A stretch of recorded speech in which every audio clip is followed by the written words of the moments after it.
Welcome back, people of Wraith. As always, I got with you guys a market watch. Before we jump into it, please be sure to hit that like button. Please be sure to hit that subscribe button. We're going for the goal of 1,500. So if you're not subscribed, be sure to subscribe. If you are subscribed, thank you. Shout out to you. And in the comments section down below, let me know what's your favorite anime. If you don't watch anime, let me know what's your favorite show or cartoons. Personally, I'm a huge fan of One Piece, Adventure Time, but let me know what you guys like watching down below. And last, but certainly not least, this is not financial advice. This will never be financial advice. Just my opinion, suggestions, not financial advice. The next ProQuest season has showed us some Techlo Vossing cards. Now these look absolutely stunning. I'm not sure if these cards will push him over the top. I think maybe with some more support, he could be really good. But there was a point in time where Azalea was a terrible hero. And as time went by, as the game grew and she got more cards, she became a real threat in the CC metagame. I think Techlo Vossing could be something like that. Right now, he's not really seeing much competitive play.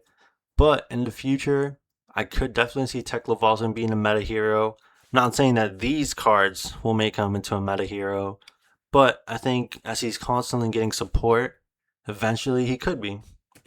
Now, the Marvels have been selling, the non-foil have been selling for the Evo steals. Nothing crazy, but there are some people buying them, probably hyped up from the new Techlo Vossing cards. The Evil Steel Controller Marvel, essentially $40, slowly going to like 50. The non-foils are chilling about $6, $7, slowly going to like 8 for the controller.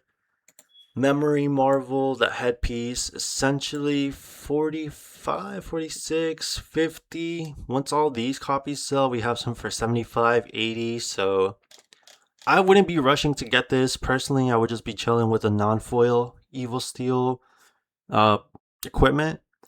But if you want the Marvels, they're available. They are very weird looking Marvels, as most Marvels are kind of like a full art card. The Marvels from Bright Lights, they're kind of just cold foil equipment. It's very strange. The non-foil helm is about $6, slowly going to like 8. The legs, which I think are pretty good, are going for about 50, 58, 60. Non-foils, we got them about 10, 11, 12, slowly going to like 15. After all of these sell, we have some for like 24, 25. The chest piece, cold foil slash marble, I should be calling it. Here's a good little deal for about 31. Right after that, we're jumping to essentially 45, 47, 51. Then after all these go, 76, 105, only 7 on the market. Like I said, guys, I wouldn't be going crazy over the Marvels. I would just get my non-foil so I can have a playable set. But if you do want to pick up a nice little deal, I mean, this is a lot cheaper than most of these. But the non-foil chest piece, about $6, slowly going to 10. All right, Rising Sun, Setting Moon Marvel. This, along with Stir the Pot, have been some of the most sought after chi. They're essentially $80, slowly going to like 85, 90, 100, 150. There's only 8 on the market. Looks like it's been consistently selling for like 76, a little higher. Stir the Pot as well. Essentially like an $80 Marvel, slowly going to like 100, 200.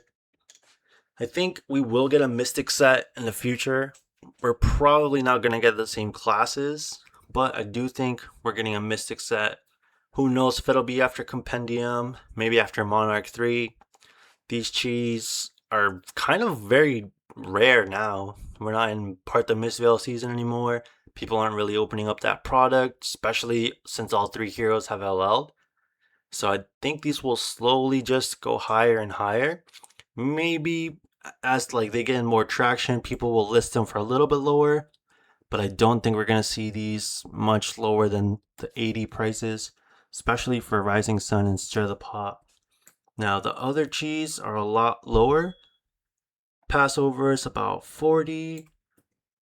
Path Well Traveled, close to 40 pretty much. Homage to Ancestry, a little under 40.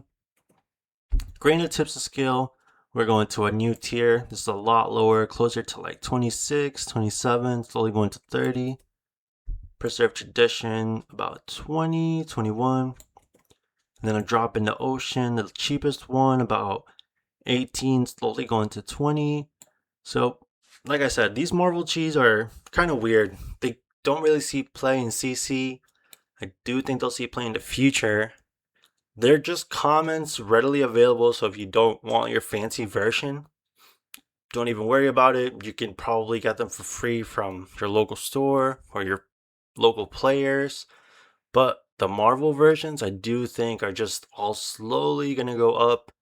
Of course, Rising Sun, Setting Moon, and Stir the Pot probably going to hover around 80, a little 80 plus. All of these other ones will probably slowly trickle up and down. Let's see what happens. This is why this is not financial advice. All the Sacred Art cheese are not specializations, so these are not stuck to like Enigma, New, and Zen. Any Mystic Illusionist, Mystic Ninja, and Mystic Assassin can run them. That being said, I do think next time we go into part the Mistveil, we won't have the same classes. So if you want to get the Secret Art cheese, they do look beautiful, but I don't know when you'll be able to play them outside of Living Legend. The Enigma one, essentially, we have one here for like 18, so slowly going to like 20. The one for New, I think people just love the artwork. It's a lot higher than the other two, about 33. Very slowly going to like 39. And then the best one, the favorite one of mine, the Zenchi, about 16. Yeah, looking like 16, 18. So like I said, these are probably gonna not move like the regular chi, as they are exclusive to certain hero class and talent. But that might make it a good time to buy them. Make your choices. Never financial advice. Renounced Grandeur as well as Faultline have a EA version of them. I think these could be a good pickup. I think Faultline is a lot cheaper than Renounced Grandeur. Let's go ahead and look at the prices. Renounced Grandeur, we don't have the art here, so I just want to show you guys the EA art. Now these are available in Mastery Pack Guardian, super cheap, like less than 50 cents. You could probably get it for free if you really needed to get them. But the EA versions, Renounced Grandeur has definitely already been looked at, as there's only 4 listings, essentially like 14. Once these sell out, we're going to pretty much 30. If you're able to get this before the market watch, you probably got a good price for it. So if you really want the EA version, maybe it's worth waiting, seeing if more people list theirs. But it's hard to tell. These could just be the price point that they're at now. Faultline, on the other hand, pretty cheap for an EA card. I didn't even know this existed till, honestly, I think like last week my friend told me about this. About $5, 6. Once all these copies sell, we're looking at 11. And Faultline is a rare, I believe, so you can just play this in Sage, which is pretty awesome. There's not a lot of disruption in Sage, so Faultline being a disruption card is pretty interesting. Looks like they've been selling for 5, 6, so still a good time to pick them up if you're interested in them. Fry, I don't know why this is going crazy. Maybe it's a Cilio hype, maybe it's Sage hype. Essentially, close to $30 everywhere. Only 5 on the market. So if you have some fries, you want to put them up on TCG players, probably a good time. I don't think these are seeing play anywhere. If I'm wrong, let me know in the comments down below where this is seeing play. Looking for scrap. An Outsiders, rare. It's going completely crazy for rainbow foils. We're looking at $5. For non-foils, I believe it's like $3 with shipping. Yeah, 250 with shipping. You're looking close to 4, which is pretty crazy. I mean, it's a pretty strong card. 1 for 5, go again, as long as you meet the requirement. And these competitive cards in Flesh and Blood, even if they're rare, even if they're commons, like people will buy them because, it's a good, strong card. So go look through your outsiders bulk. Maybe you got some looking for scraps you didn't know, and you could put them in your trade binder. Maybe list them on TCG Player. Cries of Encore. I think last time we looked at this was around $10. So we're seeing it now closer to 5, 6, which is pretty good. This being able to, when it hits, play an aura from your graveyard, it's a very strong effect, as well as if you have less life than your opponents, you get cheered, which is pretty good. Let's look at the cold foil real quick, because I don't think I have it here. Cold foil about 30, 33. I personally wouldn't buy the cold foil EA, but to each their own. I think this is a great card, and in the future, definitely could see play in Pleiades as she becomes a more relevant deck to the meta. In the palm of your hands, I think it's in the same place, but this is just a Guardian instant, so every Guardian can play this. I think Pleiades makes the best use of it, but other Guardians can play it. I think I saw Lyeth on stream on the weekend playing this. For $5, it's not bad for a Majestic. I always tell you guys, like, oh, it's good to get your Majestics for low prices, because once they spike, I could easily see this being like a $15 like Majestic. Although I do believe for Road to Nationals, I think we're getting an extended art cold foil in the palm of your hand. Let me know in the comments if I'm right about that. I think it's that with Twin Drive for Road to Nationals. So who knows if that'll affect the price of the non-foil? Probably not by a lot. The rainbow foils, just a little bit higher. So honestly, if you're looking for in the palm of your hands, might be worth just getting the rainbow foils. Righteous Gaming has 2 playsets.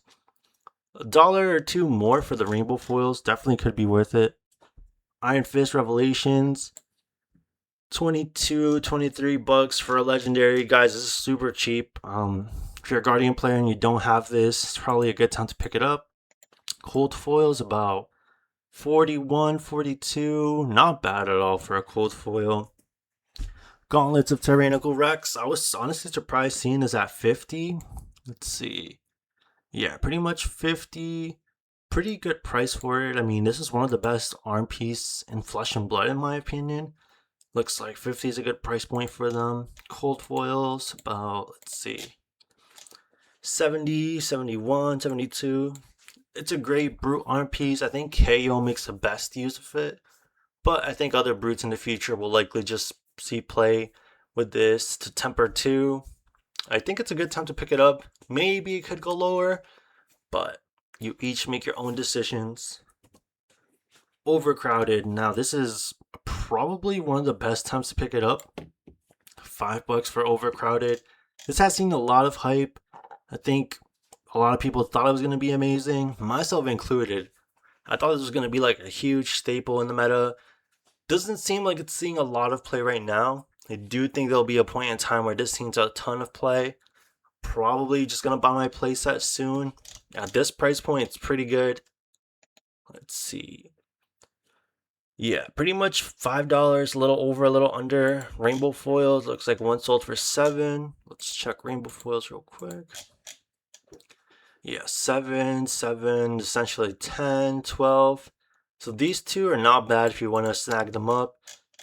For an amazing generic, better to get this sooner than later.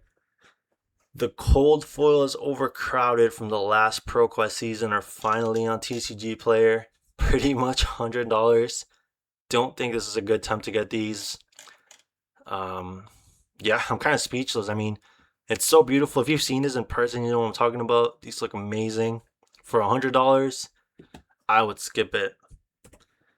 Swing big. Essentially 23, 24, 25 for the Everfest non-foil. Let's see the rainbow foil.